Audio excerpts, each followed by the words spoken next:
Bem, gente, a nossa mensagem de hoje tem um título no mínimo engraçado. É assim, olha, crocante, mas com gosto de nada. De nada. O que será que é crocante, mas não tem gosto de nada? Bom, vamos ver na nossa mensagem, porque na verdade eu quero falar com vocês sobre o ensinamento da Bíblia.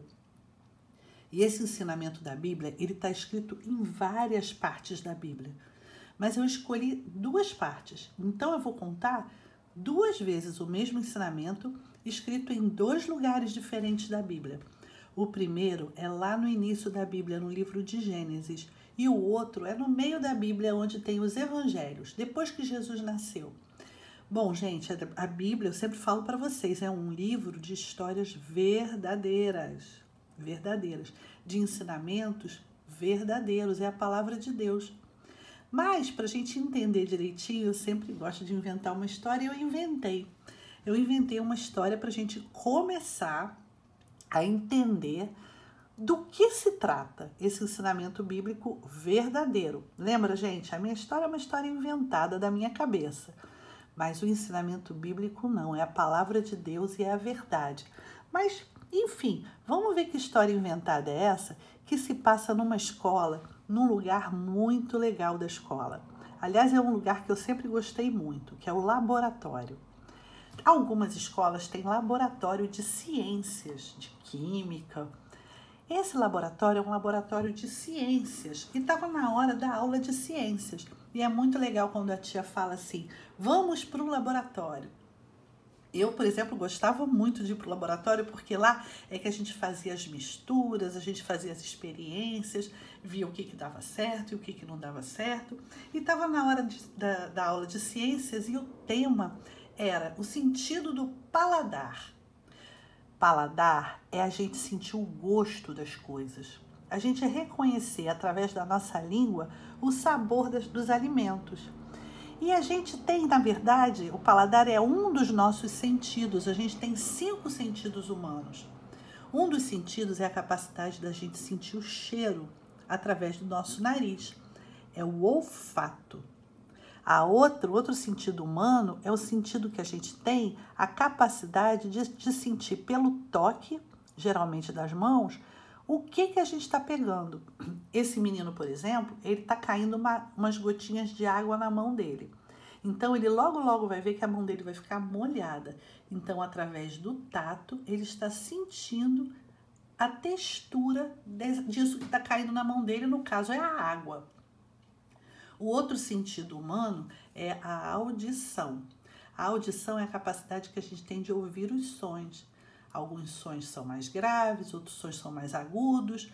O som de uma buzina, o som da voz da mamãe, a gente ouve tudo através dos nossos ouvidos. E a visão é o outro sentido humano. A visão é a capacidade que a gente tem de enxergar. E a capacidade da gente sentir o gosto das coisas é o paladar. Então, através da boca, a gente sente se a gente está tomando um café, se a gente está comendo um chocolate, se a gente está comendo uma fruta, se essa fruta é muito azeda e tal, se essa fruta é mais docinha. Tudo é o sentido do paladar. E a tia Letícia queria fazer uma experiência na sala de ciências, lá no laboratório, sobre o sentido do paladar. Então, ela fez o seguinte, ela colocou um tampão no olho das crianças, uma venda, e as crianças tinham que dizer qual era o alimento que eles estavam provando. Então, estava na vez da Celinha provar de olhos vendados. E a tia Letícia colocou alguma coisa na boca da Celinha. E falou assim, Celinha, agora você vai perceber o que você está comendo. Você é capaz de dizer o que você está comendo? De olhos fechados? E aí a Celinha percebeu que era algo pequeno e crocante.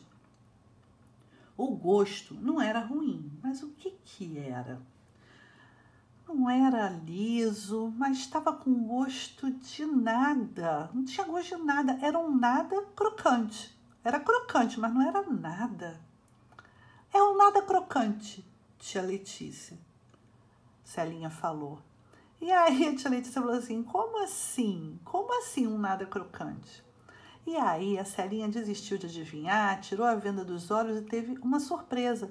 Porque, na verdade, ela estava provando aquilo e estava achando muito ruim, né? Era um estranho, era um nada crocante.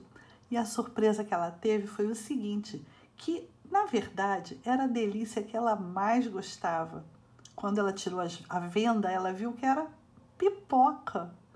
Mas não podia ser pipoca, estava horrível, eca! Que negócio esquisito era aquele nada crocante, muito estranho. A Celinha não reconheceu a sua delícia preferida porque faltava um detalhe. Qual seria o detalhe? Estava faltando o sal. A tia Letícia, ela deu pipoca sem sal para a Celinha provar de olhos vendados. Não era aquela pipoquinha gostosinha, no ponto que todo mundo conhece. Por isso que ela não reconheceu. Como é que ela ia saber? Porque o sal, gente, serve para dar gosto na comida. Vocês lembram, por exemplo, do churrasco? Que a gente coloca sal, até chama sal grosso, né? A gente põe sal e coloca lá na grelha para assar, ficou uma delícia o churrasco, não é verdade? Porque o sal realça o sabor das coisas. O sal serve para temperar a nossa comida, não é verdade? E olha, gente, a gente vai aprender na Bíblia que Jesus usou essa comparação e diz que a gente deve ser o sal da terra. E aí, na Bíblia está escrito lá no livro de Mateus 5,13, que os discípulos são o sal da terra. O que será que Jesus quis dizer com isso? E lá em Mateus 5, a gente quando vai ler, a gente vê que Jesus estava caminhando com uma multidão. Ele viu as multidões e ele começou a conversar com as multidões e conversar com os discípulos. Ele viu que tinha muita gente e aí ele se assentou e aproveitou para fazer alguns ensinamentos. E aí ele falou assim, olha, primeiro é o seguinte, ele juntou todo mundo, né? Aquela multidão de gente, né?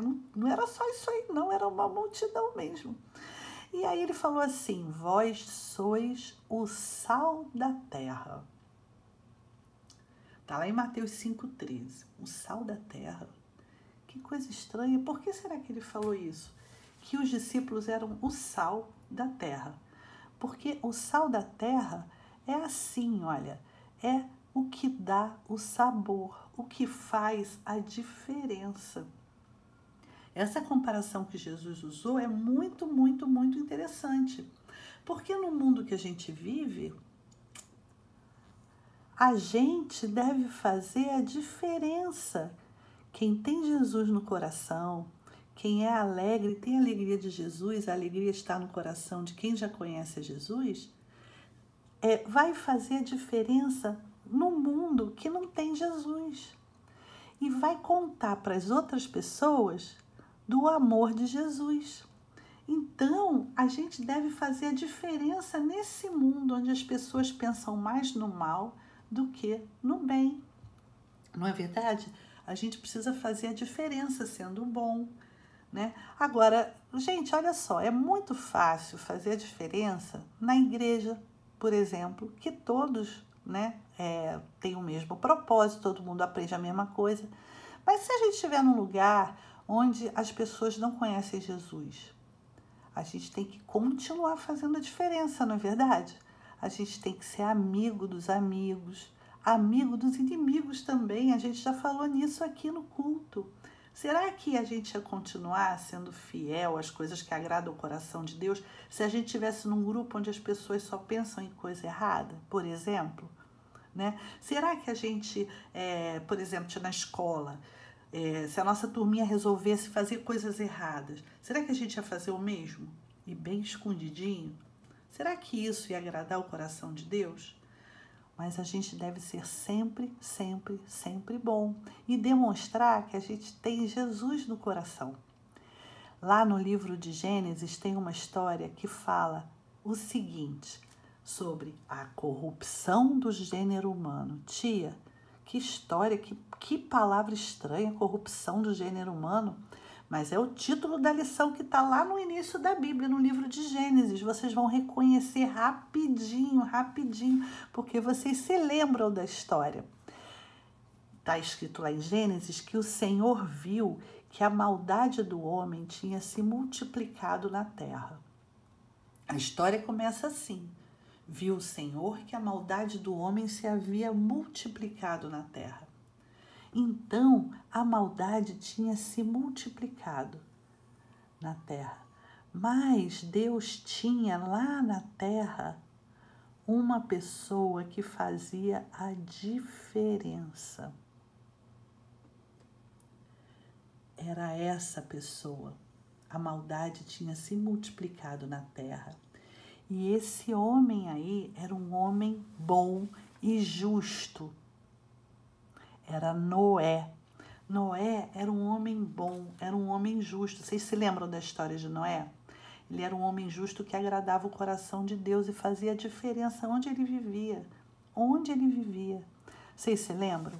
Na Bíblia está escrito assim, Noé era justo e íntegro. Noé andava com Deus. Tia, eu não sei que palavra é essa, íntegro. Noé era justo e íntegro. O que é íntegro? Então vamos traduzir, né, gente? Noé era justo e correto. Noé andava com Deus. Noé era de Deus e ele fazia diferença. Vocês se lembram da história de Noé? Vocês se lembram que, como a gente viu, os homens não acreditavam em Deus e Noé avisou, olha, Deus vai mandar uma grande chuva. E as pessoas não acreditaram. Você fica falando em Deus, Deus não existe. Ele falava, vai ter chuva na terra. Vocês precisam se arrepender. Mas as pessoas não deram ouvido para Noé, lembra? Noé fazia diferença porque ele tinha um coração de Deus. E ele ouviu a voz de Deus dizendo que ia ter chuva na terra, porque a maldade do homem tinha se multiplicado. E aí vocês se lembram bem da história, né? Ele construiu aquela arca, onde ele colocou toda a família dele, os animais, e as pessoas ficaram rindo dele, e na verdade, os animais entraram, e o que aconteceu? O céu começou a ficar escuro. Os animais entraram de 2 em 2 na arca, e aí a chuva caiu, e a família de Noé foi poupada, porque ele era uma pessoa justa e correta, e que andava sempre nos caminhos de Deus. Ele fazia a diferença naquele lugar que ele vivia, ele era diferente de todo mundo. Por quê? Porque ele, apesar de não ter conhecido Jesus, porque Jesus nasceu muito depois, ele também era um sal da terra. Ele era diferente. E quando a chuva acabou, ele e a família dele estavam salvos. E aí Deus mandou um arco-íris. É uma história que eu estou contando rápido porque vocês já conhecem. Porque, na verdade, eu quero falar para vocês que Noé era um homem que fazia diferença. Ele era sal na terra. Ele era um homem justo e correto. Justo e correto, completamente diferente dos outros. Deus diz pra gente ser o sal da terra. Olha que figura engraçada. Um sal caindo na terra, não é engraçado? Na verdade, Jesus usou o sal para dizer que a gente deve dar um tempero gostoso. Onde a gente estiver, onde a gente ficar, a gente tem que dar esse tempero, né? Tem que ser diferente e tem que falar do amor de Jesus. Vocês gostaram? Gostaram da história? Vocês já viram por que ela chama crocante, mas com gosto de nada? A gente não deve ser um nada crocante. A gente não quer ser um nada crocante. Eu não quero ser. Agradando a Deus, a gente vai ficar em paz com Ele, com os nossos amigos, com a nossa família e com a gente mesmo. E a gente está fazendo a diferença.